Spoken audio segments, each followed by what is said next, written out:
నమస్కారం అందరికీ. ఈరోజు అనంతపురం జిల్లా రాయదుర్గం నియోజకవర్గం బొమ్మనహాల మండలం దేవిగిరి గ్రామంలో నిన్నటి రోజున మా దళితులు మాదిగలు డాక్టర్ బాబాసాహెబ్ అంబేద్కర్ జయంతి సందర్భంగా ఊరేగింపుగా ఊర్లోకి వెళుతున్నటువంటి సందర్భంలో ఊరిలో ఉన్నటువంటి కొంతమంది అగ్రవర్ణాలకు సంబంధించినటువంటి వ్యక్తులు అంబేద్కర్ జయంతి కార్యక్రమాన్ని ఉత్సవాన్ని జరుపుకోకూడదని, మీరు అంటరాని వారు ఊర్లోకి రాకూడదని చెప్పేసి మరి హుకుం జారీ చేయడం జరిగింది. ఈ విషయం పట్ల గత 3 రోజుల క్రితమే మా దృష్టికి వచ్చిన వెంటనే మరి డిఎస్పి సార్ గారి దృష్టికి తీసుకెళ్లడం జరిగింది. అదేవిధంగా ఎస్ఐ గారికి తెలియజేయడం జరిగింది, సిఐ గారికి కూడా తెలియజేయడం జరిగింది.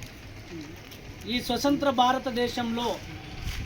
భారతదేశానికి స్వాతంత్రం వచ్చి 76 సంవత్సరాలు పూర్తి కావస్తా ఉన్న ఈనాటికి కూడా ఈ నియోజకవర్గంలో అంటరానితనాన్ని మరి అమలు చేస్తున్నటువంటి అగ్రవర్ణాలపైన చర్యలు తీసుకునే విధంగా మరి అధికారులు స్పందిస్తారని తెలియజేస్తూ ఉన్నాం.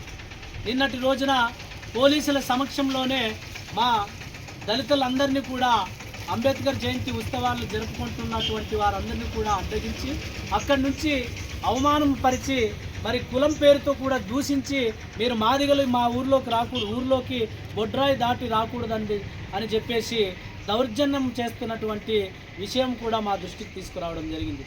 ఈ విషయం పైన నిజంగా చాలా బాధాకరమైనటువంటి విషయం. ఇది నిజంగా ఇట్లాంటి పరిస్థితులు ఈ రోజుకి ఈ గ్రామాల్లో ఈ నియోజకవర్గంలో ప్రతి గ్రామంలో కూడా అక్కడక్కడ ఉన్నటువంటి మాట వాస్తవం. దీనికి నిర్లక్ష్యం అధికారులదే. పోలీస్ యంత్రాంగం అయితేనేమి, మరి రెవెన్యూ యంత్రాంగం అయితేనేమి, మండల స్థాయి అధికారులు అయితేనేమి, డివిజన్ స్థాయి అధికారులు అయితేనేమి, వీళ్ళందరూ కూడా 2006 జస్టిస్ పున్నయ్య కమిటీ సిఫారసు చేసినటువంటి విధంగా ప్రతి గ్రామంలో కూడా నెలకు 2-3 సార్లు మరి అవేర్నెస్ క్యాంపు ఏర్పాటు చేయగలిగితే పౌర హక్కుల సమాన హక్కుల గురించి వాళ్ళని అవగాహన కార్యక్రమం చేయలేకపోవడమే ఈనాటికి కూడా అవతల ఉన్నటువంటి ఇతర వర్గాల వాళ్ళు ఈనాటికి కూడా మా పైన వివక్షత చూపించడం జరుగుతూ ఉంది. వీటన్నిటికీ నిర్లక్ష్యం అధికారులే. కాబట్టి మేము గత 3 రోజులుగా పోలీస్ యంత్రాంగం పైన కూడా దృష్టి పెడతా ఉన్నాం. ఏమాత్రం కూడా దళితుల మీద ప్రేమ, దయ, మరి వారికి న్యాయం చేయాలనేటువంటి రాజ్యాంగ హక్కులు ఏదైతే సమాన హక్కులు ఉన్నాయో అవి అందరికీ సమానమని చెప్పి పోలీసు యంత్రాంగం ఈ నియోజకవర్గంలో నిజంగా నిర్లక్ష్య ధోరణి వ్యవహరిస్తూ ఉంది, విఫలమైందని చెప్పేసి మాదిగ రిజర్వేషన్ పోరాట సమితి పద్మశ్రీ మందకృష్ణ మాదిగ గారి మరి తరపున మేము తెలియజేస్తూ ఉన్నాం. ఈ విషయం పైన కృష్ణమాదిగ గారి దృష్టిలో కూడా ఈ విషయం ఉంది. మేము ఈ మీడియా ముఖంగా ఒకటే విజ్ఞప్తి చేస్తూ ఉన్నాం.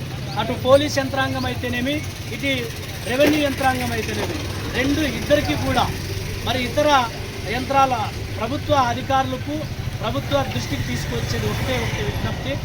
మాకు ఎక్కడైతే అవమానం జరిగిందో మేమేం వాళ్ళ ఇండ్ల కాడు పోతామని చెప్పలే, వాళ్ళ ఆస్తులు తీసుకుంటామని చెప్పలే.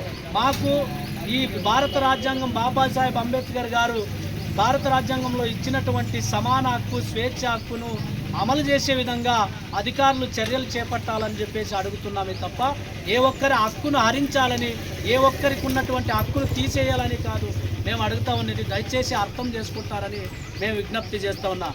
అదే గ్రామంలో నిన్నటి రోజున ఏదైతే అవమానానికి గురైనారో మా మాదిగలు, అక్కడనే మీరు ఖచ్చితంగా పోలీస్ యంత్రాంగంతో లేదా ఎంఆర్ఓ గారు కానీ పోలీసు వారు కానీ ఈ నియోజకవర్గంలో ఉన్నటువంటి సర్కిల్ ఇన్స్పెక్టర్ గారు అయితే 2 రోజుల్లోగా, అంటే రేపు 16, 17 తారీఖు 2 రోజుల్లో ఏదో ఒక రోజు ఆ గ్రామానికి మీరు వచ్చి వారిని చైతన్యపరిచి అక్కడ మాకు మరలా ఊరేగింపు చేసుకోవడానికి అవకాశం కల్పించాలని విజ్ఞప్తి చేస్తున్నాం.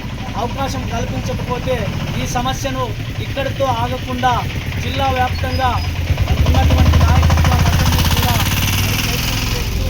ఇక్కడ బొమ్మనహాల్ మండలం 18వ తారీఖు లేదా 19వ తారీఖు నాడు బొమ్మనహాల్ మండల బంద్కు పిలుపునిస్తాం.